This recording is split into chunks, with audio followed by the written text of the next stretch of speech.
Oh, hello there. Most scholars agree that there is one way to correctly make a guitar amp, and that is using a certain selection of tubes. On the preamp side, you have two choices, a 12AX7, a 12AT7. If you're feeling cheeky, perhaps an EF86. On the power amp side, you have a much broader selection, but do not stray from the path. 6L6, EL34, EL84, 6V6, a couple KTs perhaps, but this guy that calls himself a doctor has done it all wrong. So apparently Dr. Z and Joe Walsh hang out. I mean, that's pretty cool in my book. And one of their conversations is where this idea came from, this idea to use completely wrong tubes, at least from a traditional guitar building standpoint. Look at all the amps out there. There's hundreds of models, and they all pretty much use the same tubes. But they decided to go in the wrong direction, at least in terms of what everyone else does. Now, these tubes we're talking about have been used before. If you go back to like the 1950s, have you ever seen those like super cool kind of indie guitar players like John Bryan or Blake Mills? And they've used like a 1950s Bell & Howell film projector that's been converted to a guitar amp. And they sound awesome. They sound so cool. And this is before the whole like Fender and Marshall era of amps. And these tubes can do something really cool. And they're built a little different. I mean, my kids would say it's built different. But they're built different because they have 8 pins, thus the octal of the Octal 6. Like, that's where these tubes come from. That era of design, it actually yielded some really cool results. So check this out. This is one of the preamp tubes. It's a 6SN7. What is that? I don't know. This one is a 6SL7. Over here in the power amp tube section, it's a 7591S. What is that? And look at the size of these. These are pretty hefty. In fact, look at it. Am I going to be able to put this back the right way? All right.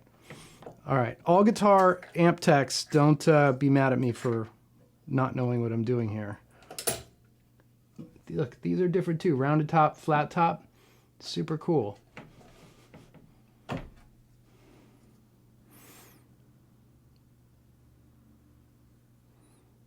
This is a beefy preamp tube. So here it is, the Dr. Z Octal 6. It's actually not as heavy as I made it feel there. Really pretty. I've always loved Dr. Z because I could do this, and then it's a Dr. N. But we'll stay with Z. That's okay. A couple things about this. Really simple, right? 2 inputs, high and low input, bass, middle, treble, a gain, and master volume. Master volume, thank you. Kind of everything needs a master volume these days. And then this I was very surprised to see and very happy to see.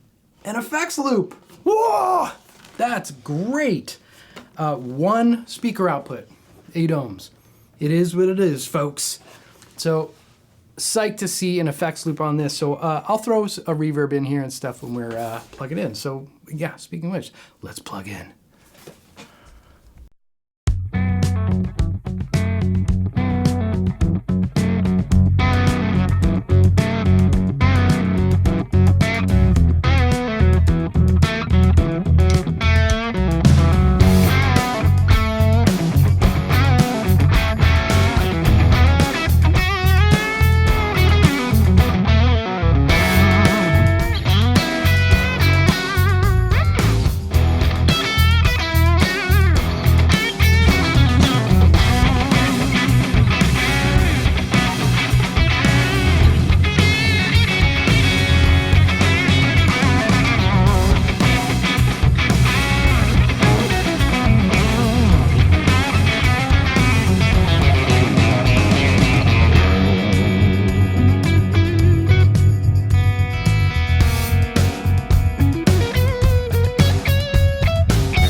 That whole opening track is all Octal 6. I'm running guitar straight into it, no pedals or anything like that. I am running into a Fryette Power Station load box so that I could get the master volume up. It packs a punch, and there's something about Dr. Z amps that I feel like is characteristic to them, is no matter what the wattage, they punch. So right now I'm going into this 412 cab. I'm mic'd up with an SM57 and a Sennheiser 421. And the master volume is back down to about 9 o'clock. It's kind of as comfortably loud as I can get it, and it's still pretty loud. And the master volume on this works great. It was a real pleasant surprise to see it. Just know that if you could get it up to like 11 o'clock, it just goes to the next level. You don't need to turn this to 10. This is not an amp that I feel like really benefited from that. But like 9 to 11, you're smoking.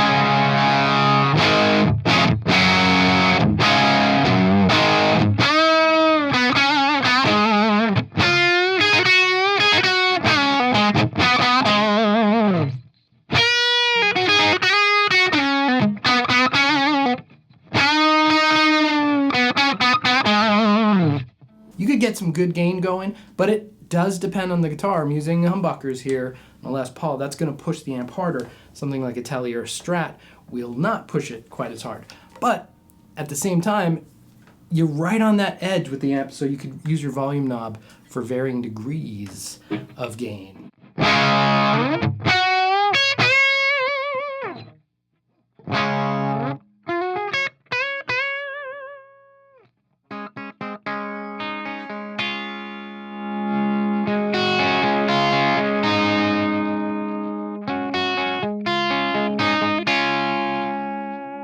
Now the voice of a Strat style guitar is totally going to sing through in a different way.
Check out Tele style guitars.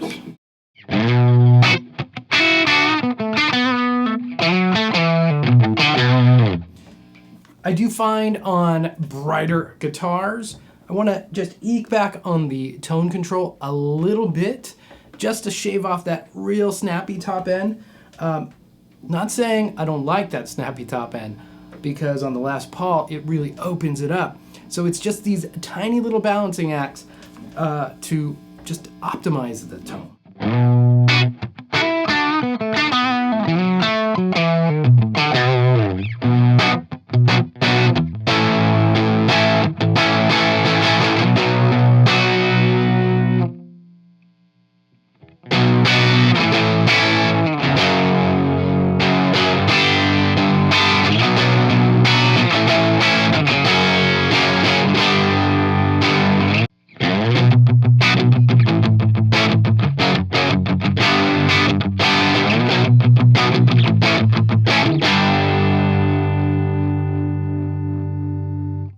The Octal 6 takes pedals really well. In the same way that it brings forth the character of the guitar, it also brings forth the character of the pedal.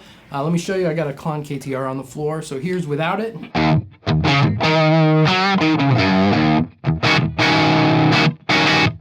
Here's with.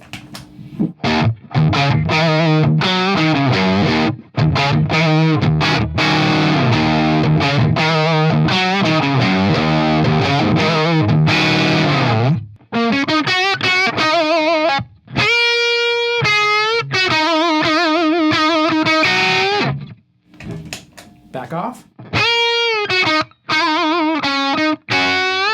kept trying to change settings to give you an idea of different settings, and I kept finding myself back in the same place. I feel like the amp just lets the guitar speak. So you want more gain or less gain? It probably could have been almost a 3-knob affair. I'm not complaining. I would much prefer having the bass, middle, and treble than just tone. But it works that way. So it just is the sound of the amp. Just so no one gets mad at me, let's turn some of the bass, middle, treble knobs, and I'll show you what that sounds like.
Ooh, I like that.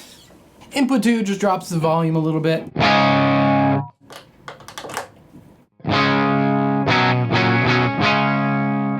So if you're much more into that cleaner side, the raw vintage big clean, 2 works, but I would just leave it at 1.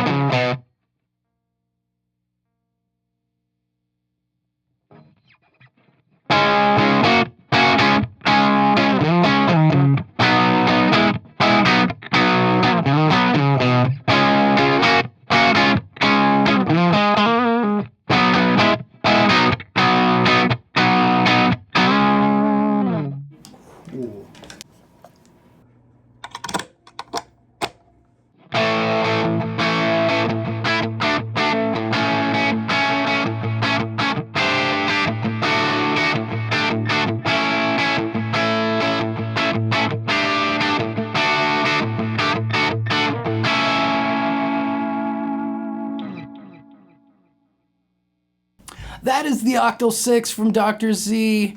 I guess they do know what they're doing over there. And, you know, he's called the doctor for a reason. This amp is killer. The master volume does work, so I wouldn't get it for home practice if you just want the quietest home practice amp. But you could run this in a quiet rehearsal really easily. That master volume sounds good. But if you're like, if there's another guitar player and you have to fight it out with him, I think you'll be in good shape. It's really cool sounding. And, you know, it's different. Different, but awesome. Yeah, that's my review. Dr. Z Octal 6. Thank you all for watching. Oh, I got a text message. I better go check that out. See you later.